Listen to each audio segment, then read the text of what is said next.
Right, okay, so we're going to continue from kind of where we were last week, really. And all I'm going to do, this shouldn't be too long, we're going to make a forum on the second page. Now, this won't be a fully functioning form yet, but what we'll do is we'll make another workspace later on with a fully functioning form, okay?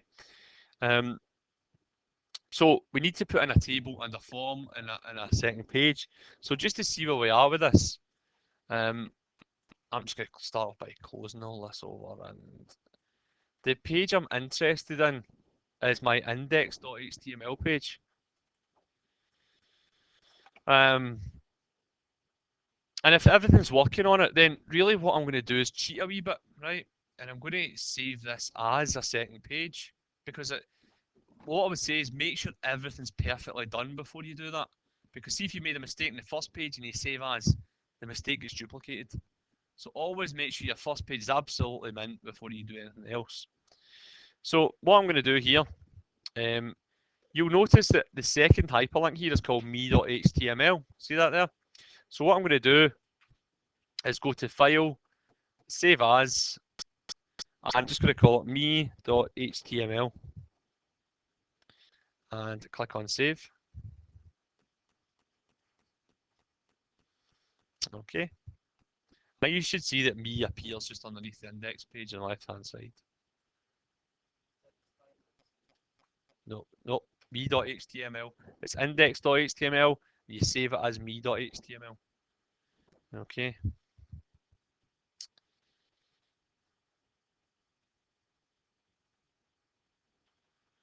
Now, you should all see me.html up in the top left of your screen. You all got it? Right. So, it says welcome to our social network. Well, I'm going to change that and just put in, this is where the forum is going. Okay. And then I'll save that. So Control S to save it. Now, you guys may have already put your server on, but I've not. So I'm going to click the run button. And then I'm going to preview the running application. And it pops up. Now I'm just going to use the pop out window for this, okay? And you'll see there that this is the index page, but if I click on my page, it should take me to me.html, and it should say this is where the form is going. So now I've got two pages, yeah? You all got that? So you can see how quickly, once you get one page made, how quickly it is to get two pages made. And what I'm going to do in this section here, I'm going to put a table in, and I'm going to put a forum in. Now, tables are long-winded and annoying when we're making them, but bear with me. All right, we don't use them too often. They have their uses. Okay, so I'm going to go back into my Cloud9, and I'm just going to close that down so you guys can see it. Okay. Right, so where I've written this is where the form is going. That's in line 19 in mine. I'm just going to delete that. Okay, and I'm going to put a tag that says forum name equals, I'll just call it information.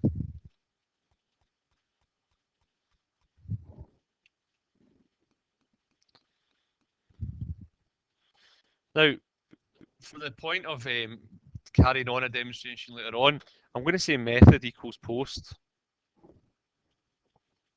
Oops, sorry. And action equals index.html.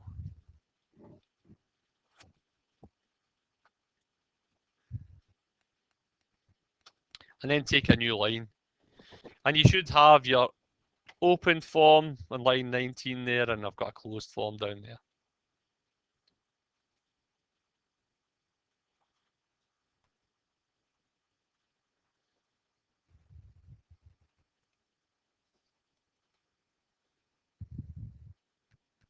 Okay, we all got that?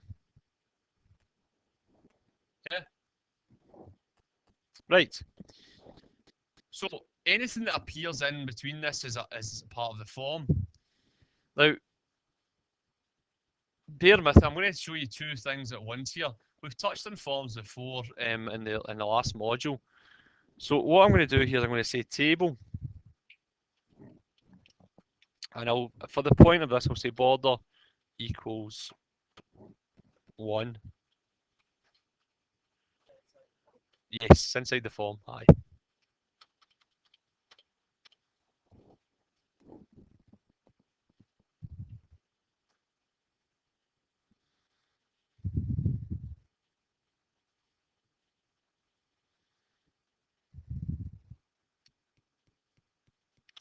Now, I'm going to put rubbish in this form to start it off with, so you can see what's going on with building the table. Alright. So inside a table, you have to put a row first. So I'm going to put TR for table row, and then a blank line. Now, I want 2 cells in this. So I'm going to say TD, and in there I'll say cell 1, and then I'll say TD cell 2. TR stands for table row. So what we've done here is we've created 2 cells on 1 row. Okay. Now, if I save that at this point and preview it, you'll see there, got cell 1 and cell 2. There. And that's 1 row with 2 bits of information on it. Alright. Now, this is where you can be quite fly with it. Because what I'll do here is I'm just going to type in row 1, cell 1, and row 1, cell 2. And then what I'm going to do is highlight the whole table row, copy it, and paste it underneath. And then just change that to row 2, cell 1, and row 2, cell 2. And if I save that, you'll see now I've got 2 rows with 2 cells in each row. Okay.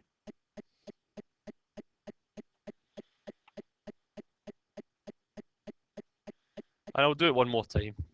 Highlight TR, copy, and paste. And then I'll just change that to row 3. Oops. Okay.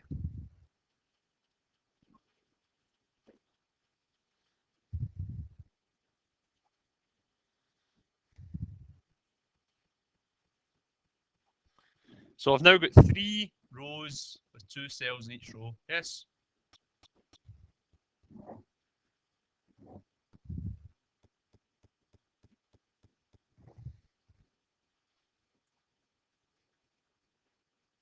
Okay, so this is my first cell on the table.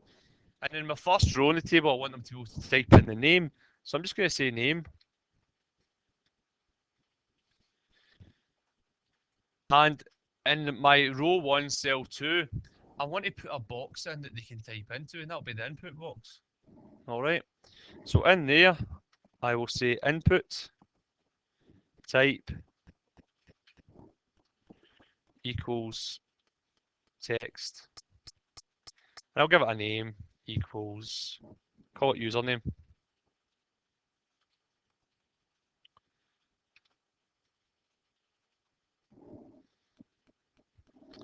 Okay.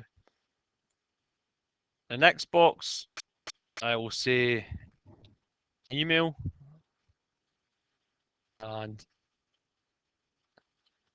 input type equals email.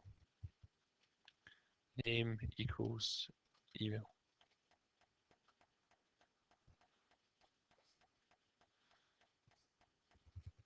Now, in the last row, I don't want anything in row 3, cell 1, right? So I have to do a wee trick here and put in a character. Now this here, you're watching this, you've got to put in the and sign. So that's shift and 7, and I'll say NBSP and a semicolon. Sorry, right? what that does is it puts a blank space in that box. And then in row 3, cell 2, I will say input type equals submit.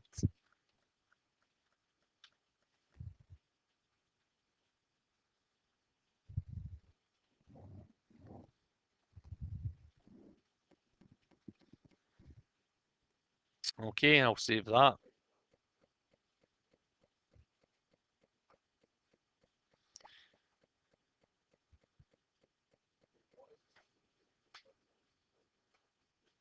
So if I save it and refresh, you'll see there I've got a wee form now in the table. Now, it looks a wee bit rubbish, would be the phrase for this, right? So what I'm going to do is, see where I've got table border equals 1? See that border equals 1? Just take it out. So it just becomes table. Okay, that's roughly in line 20. So just take that out to become table. And if I save that and refresh it, now it looks a wee bit better. Okay. Yeah. Okay. Now,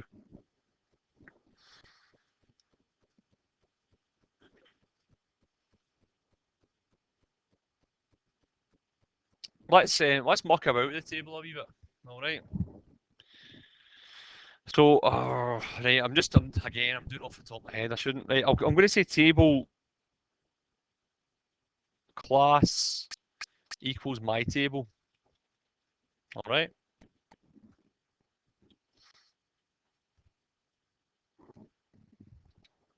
Now, this might not work, so I'll reserve the right to change it if it doesn't.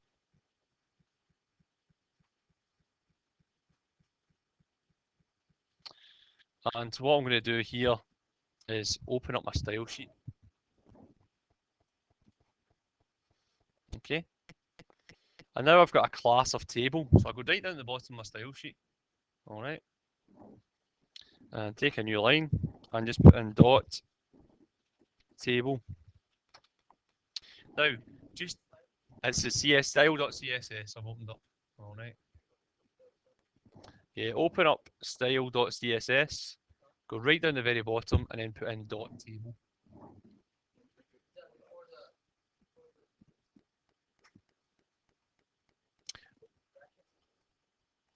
Well, sorry, that there then should be my table. Dot my table. Okay. Now, I need to muck about with this here. And what I'm going to do is I'm going to say background dash color. That's just at the very bottom of style.css. The very bottom. And I'll just say ff0000 and save that. Okay. Now, what to do, this is a bit of a pain in the neck out Cloud9. You can refresh the page, right, but it might not do it. So what to do is hold down control and refresh the page. And you should see that it changes colour to kind of bright red. It looks a bit daft. But what that lets me see is that I've made the link between the table and the style sheet, yeah. So it should turn red. Have you all got it? If it doesn't go red, make sure you've saved all your files, open it up in the browser, and do Control F5, and that should make it go red. It's a strange wee quirk of the Cloud9 environment that you have to do that.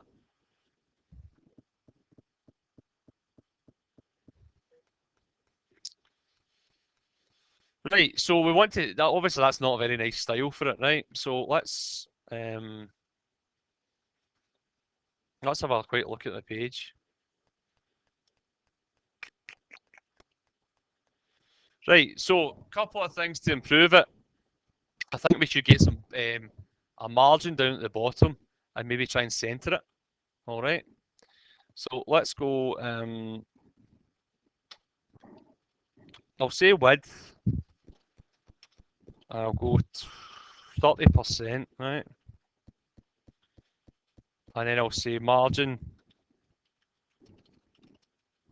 0 auto.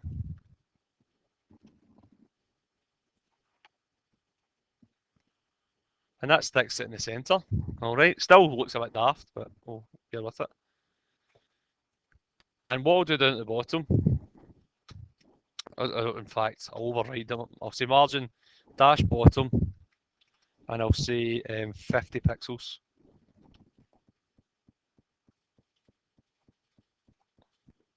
And you'll see that lets it breathe down at the bottom of the page. Now, the background colour's kind of horrible, to be honest with you, right? So, I'm going to take that off.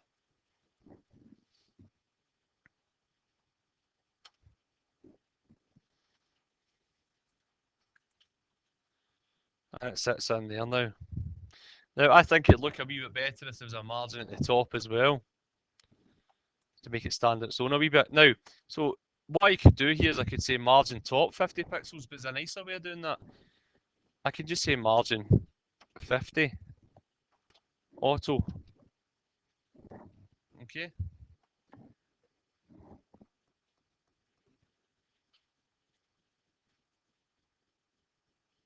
I'll try it again, sorry. Margin 50 px auto. I'll try that. Okay.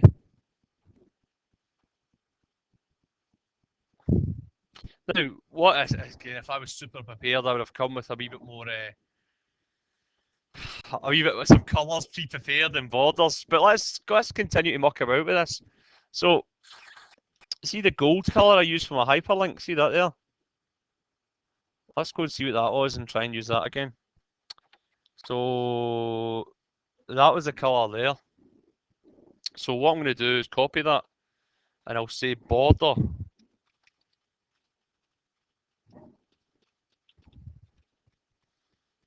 And I'll say 5 pixels, solid, and then put in the colour, like that. And again, I don't know how this will turn out. It might look rubbish, or it might not work, or...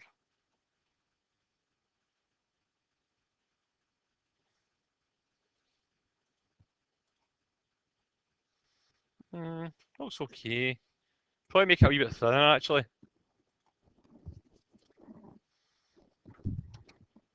So I'll go...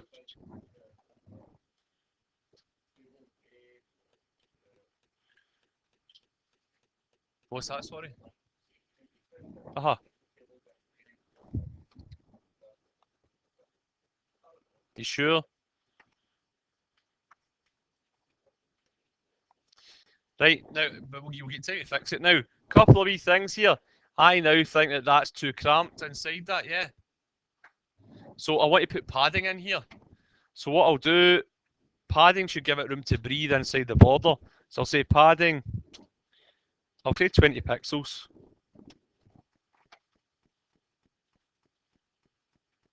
And now that looks a wee bit better. Now, one thing that looks a bit daft, I've got the rounded corners here and the square corners there. So I might want to make them rounded corners. And again, what I'll do, I'll just go up and look at the code from further up.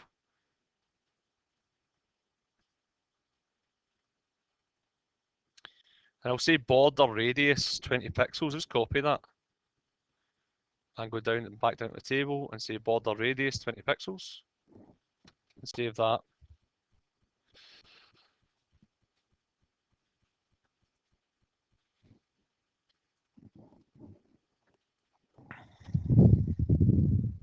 And it's curved it in as well.